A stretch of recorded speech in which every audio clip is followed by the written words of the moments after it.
Hello നമസ്കാരം. ഏറ്റവും പുതിയ സിനിമാ വിശേഷങ്ങളുമായി പുതിയൊരു വീഡിയോയിലേക്ക് എല്ലാവർക്കും സ്വാഗതം. കുഞ്ചാക്കോ ബോബൻ നായകനായി നവാഗനായ ജിത്തു അഷറഫ് സംവിധാനം ചെയ്ത് ഫെബ്രുവരി 20 വ്യാഴാഴ്ച തിരഞ്ഞെടുത്ത് മികച്ച അഭിപ്രായം നേടിയെടുത്ത മലയാള സിനിമയാണ് ഓഫീസർ ഓൺ ഡ്യൂട്ടി. ഈ ക്രൈം ഇൻവെസ്റ്റിഗേഷൻ ത്രില്ലർ സിനിമയിൽ ജഗദീഷ്, പ്രിയാമണി, വൈശാഖ് നായർ എന്നിങ്ങനെയാണ് അഭിനേതാക്കൾ. ചിത്രം ഇന്ന് മഹാശിവരാത്രി ദിനമായ അവധി ദിനം കൂടിയായ 7ാം ദിവസമായ ബുധനാഴ്ചയാണ് പിന്നിടുന്നത്. അവധി ദിനം കൊണ്ട് തന്നെ ഇന്നലത്തേക്കാൾ മികച്ച കളക്ഷനാണ് ഇന്ന് സിനിമ നേടിയെടുത്തിരിക്കുന്നത്. ഇന്നലെ വരെയുള്ള ആദ്യ 6 ദിവസം കൊണ്ട് കേരള കളക്ഷനായി ഈ സിനിമ കളക്ട് ചെയ്തത് 12,30,00,000 രൂപയായിരുന്നുവെങ്കിൽ 7ാം ദിവസമായി ഇന്ന് ബുധനാഴ്ചയിലെ ഈ സിനിമയുടെ കേരള കളക്ഷൻ പ്രതീക്ഷിക്കുന്നത് 2.5 കോടി റേഞ്ചിലാണ്. അങ്ങനെ ആദ്യ 7 ദിവസം കൊണ്ട് 14,80,00,000 രൂപയാണ് ഈ സിനിമ കേരള കളക്ഷനായി കളക്ട് ചെയ്തിട്ടുള്ളത്. 6 ദിവസം കൊണ്ട് വേൾഡ് വൈഡ് ബോക്സ് ഓഫീസ് കളക്ഷനായി ഏകദേശം 24 കോടിയോളം കളക്ട് ചെയ്ത ഈ സിനിമയുടെ ആദ്യ 7 ദിവസത്തെ world wide box office collection പ്രതീക്ഷിക്കുന്നത് ഏകദേശം 27.5 കോടി റേഞ്ചിലാണ്. ഉണ്ണി മുകുന്ദൻ നായകനായി വിനയ് ഗോവിന്ദ് സംവിധാനം ചെയ്ത് ഫെബ്രുവരി 21 തിയേറ്ററിലെത്തി മികച്ച അഭിപ്രായം നേടിയെടുത്ത മലയാള സിനിമയാണ് get set baby. Nikhila Vimal, Chemban Vinod, Shyam Mohan എന്നിങ്ങനെ കൂടി താരനിരയുള്ള ഈ സിനിമ 6ാം ദിവസമായി ഇന്ന് ബുധനാഴ്ചയിലേക്ക് വരുമ്പോൾ ഇന്നലെ ചൊവ്വാഴ്ചയിലത്തെ അപേക്ഷിച്ച് കളക്ഷൻ കൂടിയിട്ടുണ്ട്. ഇന്നലെ ഈ സിനിമയുടെ കേരള കളക്ഷൻ 20 ലക്ഷം രൂപയായിരുന്നുവെങ്കിൽ ഇന്ന് 30 ലക്ഷം റേഞ്ചിൽ കേരള കളക്ഷൻ നേടിയെടുക്കാനാണ് സാധ്യത. ആദ്യ 6 ദിവസം പിന്നിടുമ്പോൾ ഏകദേശം 1,45,00,000 രൂപ ഈ സിനിമ കളക്ട് ചെയ്തിട്ടുണ്ട്. സിനിമയുടെ world wide box office collection ഏകദേശം 2,15,00,000 റേഞ്ചിലുമാണ് പ്രതീക്ഷിക്കുന്നത്. ആന്റണി വർഗീസ് പെപ്പെ നായകനായി നവാഗതനായി ഗോവിന്ദ് വിഷ്ണു സംവിധാനം ചെയ്ത് വാലന്റൈൻ ദിന റിലീസ് ചിത്രമായി ഫെബ്രുവരി 14 തിയേറ്ററിൽ മികച്ച അഭിപ്രായം നേടിയെടുത്ത മലയാള സിനിമയാണ് ദാവീദ്. ഒരു ആക്ഷൻ സ്പോർട്സ് ഡ്രാമ വിഭാഗത്തിൽ വരുന്ന ഈ സിനിമയിൽ മോ ഇസ്മായിൽ, ലിജോ മോർ ജോസ്, വിജയരാഘവൻ, സൈജു കുറുപ്പ്, കിച്ചു ടെല്ലസ് എന്നിങ്ങനെയായിരുന്നു മറ്റ് താരങ്ങൾ. ഇന്ന് ഈ ചിത്രത്തിന്റെ 10 ദിവസത്തെ world wide box office collection സംബന്ധമായ പോസ്റ്റർ പ്രസിദ്ധീകരിച്ചിട്ടുണ്ട്. ഇക്കഴിഞ്ഞ ഞായറാഴ്ച വരെയുള്ള ആദ്യ 10 ദിവസം കൊണ്ട് 14,55,00,000 രൂപ ഈ സിനിമ വേൾഡ് വൈഡ് ഗ്രോസ് കളക്ഷൻ നേടിയെടുത്തിരിക്കുന്നു എന്നാണ് പോസ്റ്റർ പ്രകാരം മനസ്സിലാക്കാനാകുന്നത്. ഇന്ന് ബുധനാഴ്ചയുടെ 13 ദിവസം പിന്നിട്ട് നാളെ 14ാം ദിവസത്തിലേക്ക് കടക്കുന്ന ഈ സിനിമ നിലവിൽ 15 കോടിക്ക് മുകളിൽ കളക്ഷൻ നേടിയെടുത്തിട്ടുണ്ടാകും എന്ന് തന്നെയാണ് പ്രതീക്ഷിക്കുന്നത്. ഈ ചിത്രം റിലീസ് ചെയ്ത സമയങ്ങളിൽ ഈ സിനിമയുടെ ബഡ്ജറ്റായി പുറത്തു വന്നിരുന്നത് 5 കോടി രൂപയാണ്. പിന്നീട് ബഡ്ജറ്റുമായി ബന്ധപ്പെട്ട് മറ്റ് അപ്ഡേറ്റുകളോ നിർമ്മാണ കമ്പനിയുടെ ഭാഗത്തുനിന്ന് ബഡ്ജറ്റ് സംബന്ധമായി എന്തെങ്കിലും വിവരങ്ങളോ പുറത്തു വന്നിട്ടില്ല.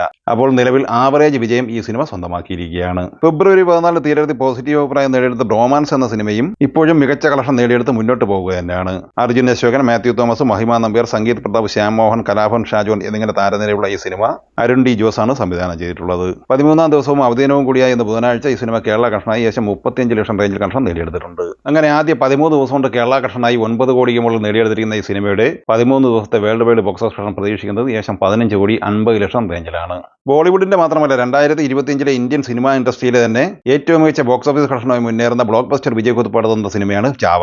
ലക്ഷ്മൺ ഉദയക്കർ തിരക്കഥയിൽ സംവിധാനം ചെയ്ത ഈ സിനിമയിൽ വിക്കി കൗശൽ, രശ്മിക മന്ദാന, അക്ഷയ് ഖന്ന എന്നിങ്ങനെയാണ് താരങ്ങൾ. മറാത്ത സാമ്രാജ്യ ഭരണാധികാരിയായിരുന്ന സംഭാജി മഹാരാജാവിന്റെ ജീവിതത്തെ ആസ്പദമാക്കി നിർമ്മിക്കപ്പെട്ട ഈ സിനിമ ഇന്നലെ 12ാം ദിവസമായ ചൊവ്വാഴ്ച വരെ ലോകമെമ്പാടുമായി കളക്ട് ചെയ്തത് 510 കോടിക്ക് മുകളിലാണ്. ഏകദേശം 130 കോടി മാത്രം ബഡ്ജറ്റ് പ്രതീക്ഷിക്കുന്ന ഈ സിനിമ അങ്ങനെ ബ്ലോക്ക് ബസ്റ്റർ വിജയമാണ് സ്വന്തമാക്കിയിട്ടുള്ളത്. ഇന്നത്തോടെ ഈ സിനിമയുടെ world wide box office collection 540-550 കോടി റേഞ്ചിൽ എത്തിച്ചേരും എന്നാണ് പ്രതീക്ഷിക്കുന്നത്.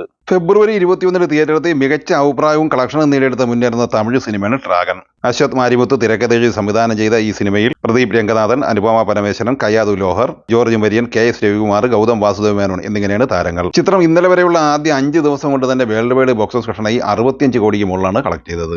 ഇന്നും ഈ സിനിമയുടെ world wide box office collection 10 കോടിക്ക് മുകളിൽ തന്നെയാണ് പ്രതീക്ഷിക്കുന്നത്.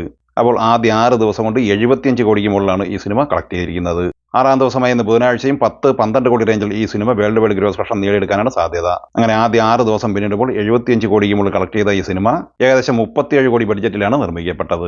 ചിത്രം ആദ്യ 5 ദിവസം കൊണ്ട് തമിഴ്നാട് കളക്ഷനായി കളക്ട് ചെയ്തത് 34,10,00,000 രൂപയായിരുന്നു. 6ാം ദിവസമായ ബുധനാഴ്ചയോടെ ഈ സിനിമയുടെ തമിഴ്നാട് കളക്ഷൻ മാത്രം 40 കോടിക്ക് മുകളിലും എത്തിച്ചേരുന്നതാണ്. അതേസമയം ഡ്രാഗന്റെ കേരള കളക്ഷനിലേക്ക് വന്നാൽ ആദ്യ 5 ദിവസം കൊണ്ട് 85 ലക്ഷം കളക്ട് ചെയ്ത ഈ സിനിമ 6ാം ദിവസമായ ബുധനാഴ്ച 25 ലക്ഷം റേഞ്ചിൽ കളക്ഷൻ നേടിയെടുത്തിട്ടുണ്ട്. അങ്ങനെ 6 ദിവസം പിന്നിടുമ്പോൾ കേരള കളക്ഷനായി മാത്രം 1,10,00,000 രൂപ ഈ സിനിമ കളക്ട് ചെയ്തിരിക്കുകയാണ്. ഈ ഫെബ്രുവരി മാസത്തിന്റെ അവസാന പാദത്തിൽ തിയേറ്ററിലെത്തുന്ന മലയാള സിനിമകളുടെ വരവ് നാളെ മുതൽ തുടങ്ങുകയാണ്. നാളെ തിയേറ്ററിലെത്തുന്നത് ബോബൻ സാമുവൽ സംവിധാനം ചെയ്ത് സൗബിൻ ഷാഹിർ, നമിത പ്രമോദ്, ധ്യാൻ ശ്രീനിവാസൻ എന്നിങ്ങനെ താരനിരയുള്ള മച്ചാന്റെ മാലാഖ എന്ന സിനിമയാണ്. അജീഷ് പി തോമസ് തിരക്കഥ എഴുതിയ ഈ സിനിമയിൽ വിനീത് തട്ടിൽ, ശാന്തി കൃഷ്ണ, മനോജ് KU, ദിലീഷ് പോത്തൻ എന്നിങ്ങനെയാണ് മറ്റ് താരങ്ങൾ. ചിത്രത്തിന് ഛായാഗ്രഹണം പറഞ്ഞിരിക്കുന്നത് വിവേക് മേനോൻ, ഔസേപ്പ് ബച്ചൻ എന്നിങ്ങനെ 2 പേർ ചേർന്നാണ്. ചിത്രത്തിന് സംഗീതം പറഞ്ഞിരിക്കുന്നത് ഔസേപ്പ് ബച്ചനുമാണ്. ഈ സിനിമകളെക്കുറിച്ചും വീഡിയോ സംബന്ധമായി നിങ്ങളുടെ അഭിപ്രായങ്ങൾ കമന്റായി പറയുക. വീഡിയോ ഇഷ്ടമായി ലൈക്ക് ചെയ്യുക. നമ്മുടെ ചാനൽ സബ്സ്ക്രൈബ് ചെയ്യുന്ന കാര്യം കൂടി പരിഗണിക്കുക. വീഡിയോയുടെ നോട്ടിഫിക്കേഷൻ ലഭിക്കാൻ ബെൽ ഐക്കൺ കൂടി എനേബിൾ ചെയ്യുക. പുതിയ മറ്റൊരു വീഡിയോയുമായി വീണ്ടും കാണാം. എല്ലാവർക്കും ഒരിക്കൽ കൂടി നന്ദി, നമസ്കാരം.